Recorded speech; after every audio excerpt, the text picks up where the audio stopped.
Marks এঙ্গেলসের অদ্বৈতবাদ, দ্বান্দ্বিক বস্তুবাদের দর্শন ও বস্তুবাদী অদ্বৈতবাদ। ভূমিকা: মানব সভ্যতার ইতিহাসের প্রতিটি যুগে মানুষ প্রশ্ন তুলেছে, এই জগৎ কিসের দ্বারা গঠিত? মন না পদার্থ? কোনটি মূল? এই প্রশ্নের উত্তরে দুই বিপরীত ধারা তৈরি হয়েছে: ভাববাদ বা আইডিয়ালিজম ও বস্তুবাদ বা মেটেরিয়ালিজম। ভাববাদ বলেছে চেতনা বা ঈশ্বরই জগতের মূল, আর বস্তুবাদ বলেছে পদার্থই মৌলিক, চেতনা তার উৎপন্ন রূপ। এই দ্বন্দ্বের মধ্যেই কার্ল মার্কস ও ফ্রেডেরিক এঙ্গেলস এমন এক দর্শন সৃষ্টি করেন যা শুধু বস্তুবাদ নয়, বরং দ্বান্দ্বিক বস্তুবাদ বা ডাইলেকটিক্যাল মেটেরিয়ালিজম, যেখানে বিশ্ব ও সমাজকে দেখা হয় ক্রমাগত পরিবর্তনশীল, সংঘর্ষময় কিন্তু ঐক্যবদ্ধ একটি বস্তুগত বাস্তবতা হিসেবে। তাদের এই দৃষ্টিভঙ্গি প্রকৃত বস্তুবাদী অদ্বৈতবাদ, যেখানে বলা হয় জগতের একমাত্র মৌলিক সত্তা হল বস্তু। মন বা চেতনা কোনো স্বতন্ত্র সত্তা নয়, বরং বস্তু জগতেরই এক উচ্চতর রূপ। রেড 1, অদ্বৈতবাদ বা মনিজম, ধারণার মূল কথা। অদ্বৈতবাদ বলতে বোঝায় বিশ্বে একটি মাত্র মৌলিক নীতি বা সত্তা বিদ্যমান, যার ভিন্ন ভিন্ন প্রকাশের মধ্য দিয়েই আমরা জগৎকে দেখি। দ্বৈতবাদের বিপরীতে, যেখানে মন ও পদার্থকে দুটি পৃথক সত্তা হিসেবে দেখা হয়, অদ্বৈতবাদ বলে মন ও পদার্থ আলাদা নয়, তারা একই বাস্তবতার দুই দিক মাত্র। অদ্বৈতবাদ আবার দুটি রূপে পাওয়া যায়: ভাববাদী অদ্বৈতবাদ বা আইডিয়ালিস্ট মনিজম, যেমন হেগেল বলেছিলেন চেতনা, ভাব বা আইডিয়াই মৌলিক, বস্তু তারই প্রকাশ। বস্তুবাদী অদ্বৈতবাদ বা মেটেরিয়ালিস্ট মনিজম, যেমন মার্কস ও এঙ্গেলস বলেন বস্তুই মূল, চেতনা বস্তু থেকে উৎপন্ন। মার্কস ও এঙ্গেলসের দর্শন দ্বিতীয় ধারার পরিণত ও বৈজ্ঞানিক রূপ। রেড 2, দর্শনের প্রাচীন দ্বন্দ্ব, ভাববাদ বনাম বস্তুবাদ।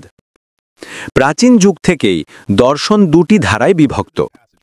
ভাববাদ শুরু হয় প্লেটো, অগাস্টিন, হেগেল প্রভৃতি দার্শনিকদের মাধ্যমে।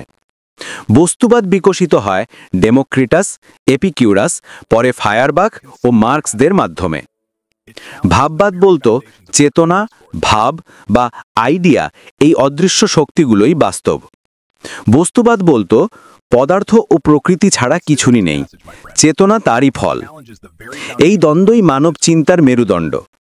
মার্কস ও এঙ্গেলস এই ঐতিহাসিক দ্বন্দ্বকে দ্বান্দ্বিকভাবে বিশ্লেষণ করে এক নতুন দর্শন নির্মাণ করেন। রেড 3, মার্কস ও এঙ্গেলসের দর্শনের ভিত্তি, দ্বান্দ্বিক বস্তুবাদ।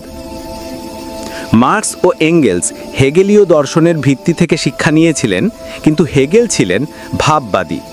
হেগেলের মতে বাস্তবতা হচ্ছে ভাবের বিকাশ, পদার্থ ভাব থেকে সৃষ্ট। এই ধারণাকে উল্টে দেন মার্কস এবং বলেন ভাব নয়, বরং পদার্থই মৌলিক। মানুষের চেতনা তার অস্তিত্ব নির্ধারণ করে না, বরং তার সামাজিক অস্তিত্বই তার চেতনা নির্ধারণ করে। Marks preface to a contribution to the critic of economic polity. এইভাবে তিনি গড়ে তোলেন দ্বান্দ্বিক বস্তুবাদ, যা প্রকৃতি ও সমাজের পরিবর্তনকে একক বস্তুগত ভিত্তিতে ব্যাখ্যা করে। রেড 4, বস্তুবাদী অদ্বৈতবাদ, একক বাস্তবতার দর্শন। মার্কস ও এঙ্গেলসের মতে বিশ্বে একটাই মৌলিক সত্তা, বস্তু। মন, চেতনা, চিন্তা, ধর্ম, নৈতিকতা সবই বস্তু জগতেরই বিকাশমান রূপ। এঙ্গেলস তার বিখ্যাত গ্রন্থ ডাইলেকটিক্স অফ নেচারে লিখেছেন, বিশ্ব এক বিশাল বস্তুগত ব্যবস্থা, যার প্রতিটি অংশ অন্য অংশের সঙ্গে যুক্ত এবং দ্বান্দ্বিক পরিবর্তনের মধ্যে বিকশিত। এখানে মন ও পদার্থের মধ্যে কোনো মৌলিক বিভেদ নেই। চেতনা হলো জৈব পদার্থের একটি বিশেষ গুণ, যেমন চিন্তা হলো মস্তিষ্কের কার্যপ্রক্রিয়া।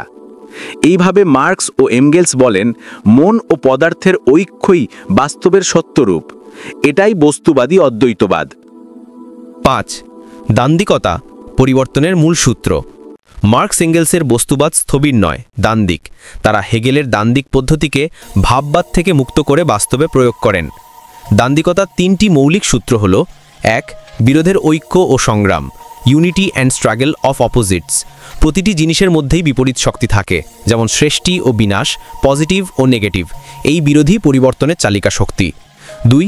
পরিমাণগত পরিবর্তন থেকে গুণগত পরিবর্তনের রূপান্তর। ধীরে ধীরে জমে থাকা ছোট পরিবর্তন একসময় বড় রূপান্তর ঘটায়, যেমন পানির তাপমাত্রা বাড়তে বাড়তে 100 ডিগ্রি সিতে ফুটে যায়। 3. নিষেধের নিষেধ। প্রতিটি নতুন অবস্থা পুরনোকে অস্বীকার করে, কিন্তু তার ভিতরে তারই কিছু উপাদান ধারণ করে নেয়, ফলে অগ্রগতি হয়। এই নীতিগুলি প্রকৃতি, সমাজ ও চিন্তা সব ক্ষেত্রেই প্রযোজ্য। অতএব বিশ্ব একক, অদ্বৈত, কিন্তু সেই একতা স্থির নয়, দ্বান্দ্বিকভাবে পরিবর্তনশীল। 6. সমাজ ও ইতিহাসে বস্তুবাদী অদ্বৈতবাদ। মার্কস এই দর্শনকে সমাজ ও ইতিহাসে প্রয়োগ করেন, যা আমরা জানি ঐতিহাসিক বস্তুবাদ বা হিস্টোরিক্যাল মেটেরিয়ালিজম নামে। এর মূল কথা, মানুষের চিন্তা, ধর্ম, আইন, রাজনীতি সবই তার উৎপাদন ও অর্থনৈতিক কাঠামোর ফল। অর্থাৎ সমাজের অর্থনৈতিক ভিত্তি, বেস, নির্ধারণ করে তার চেতনা ও সংস্কৃতি, সাপারস্ট্রাকচার। এইভাবে সমাজও এক বস্তুগত বাস্তবতার ঐক্যবদ্ধ রূপ, যেখানে মানুষ প্রকৃতির অংশ আর উৎপাদন সম্পর্ক নির্ধারণ করে সামাজিক সম্পর্ক।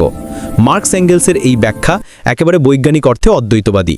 এখানে মানুষ, সমাজ ও প্রকৃতি একই বস্তুগত ধারার অন্তর্ভুক্ত। 7. বিজ্ঞান ও দর্শনে এই ধারণার গুরুত্ব।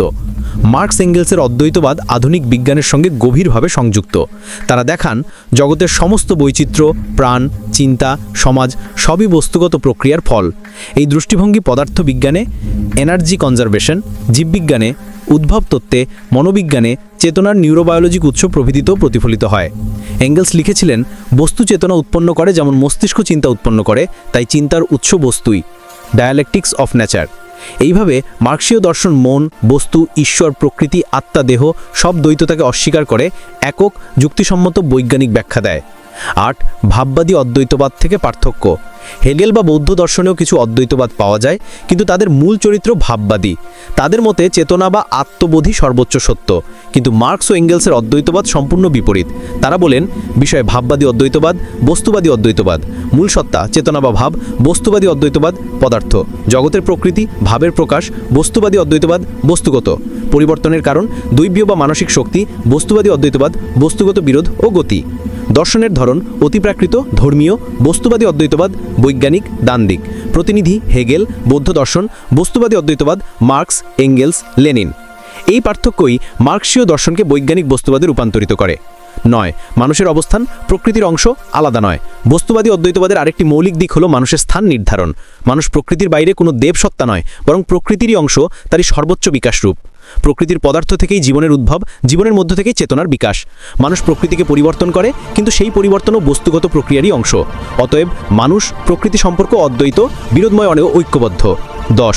বস্তুবাদী অদ্বৈতবাদ ও বিপ্লবী দৃষ্টিভঙ্গি। মার্কস এঙ্গেলসের বস্তুবাদ কোনো নিরপেক্ষ দর্শন নয়, এটি শ্রেণী সংগ্রামের দর্শন। যেহেতু চেতনা বাস্তবতার ফল, তাই সমাজ পরিবর্তন করতে হলে বাস্তব অর্থনৈতিক সম্পর্ক পরিবর্তন করতে হবে। এই চিন্তা থেকেই আসে বিপ্লবের দর্শন, যেখানে সমাজের ভেতরের দ্বন্দ্ব শ্রমিক বনাম পুঁজিবাদী নতুন ব্যবস্থার জন্ম দেয়। অতএব মার্কসীয় অদ্বৈতবাদ কেবল দর্শন নয়, ক্রিয়াশীল রণনীতি, যা ইতিহাসকে পরিবর্তনের হাতিয়ার হিসেবে ব্যবহার করে। 11. লেনিনের ব্যাখ্যা, বস্তুবাদী অদ্বৈতবাদের উন্নত রূপ। লেনিন তার ম্যাটেরিয়ালিজম অ্যান্ড এম্পিরিও ক্রিটিসিজম গ্রন্থে মার্কসীয় অদ্বৈতবাদকে আরও দৃঢ়ভাবে ব্যাখ্যা করেন। তার মতে বস্তুই বাস্তবতার একমাত্র উৎস, আমাদের জ্ঞান হলো বস্তুগত বাস্তবতার প্রতিফলন। 12. সমকালীন প্রাসঙ্গিকতা।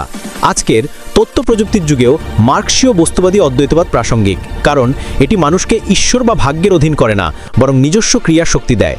এটি বিজ্ঞান, যুক্তি ও অভিজ্ঞতার উপর দাঁড়িয়ে সমাজ বিশ্লেষণ করে। এটি শোষণ বিরোধী, কারণ বাস্তবতার পরিবর্তনের মাধ্যমে মুক্তির পথ দেখায়। আজকের পুঁজিবাদী সংকট, পরিবেশ ধ্বংস, প্রযুক্তিশ্রম সম্পর্ক সবকিছুর বিশ্লেষণেও এই দর্শন অপরিহার্য। 13. সারসংক্ষেপ, মার্কস ও এঙ্গেলসের অদ্বৈতবাদ এক দৃষ্টিতে।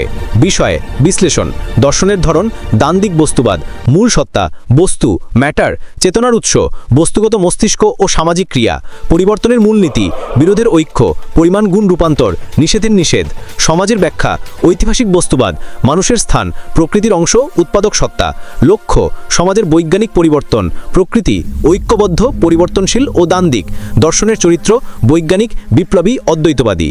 উপসংহার, মার্কস এঙ্গেলসের অদ্বৈতবাদ আমাদের শেখায় বিশ্বে কোনো মহিমাময় দ্বৈততা নেই। মন ও পদার্থ, মানুষ ও প্রকৃতি, চিন্তা ও ক্রিয়া সবই এক বস্তুগত প্রক্রিয়ার বিভিন্ন রূপ।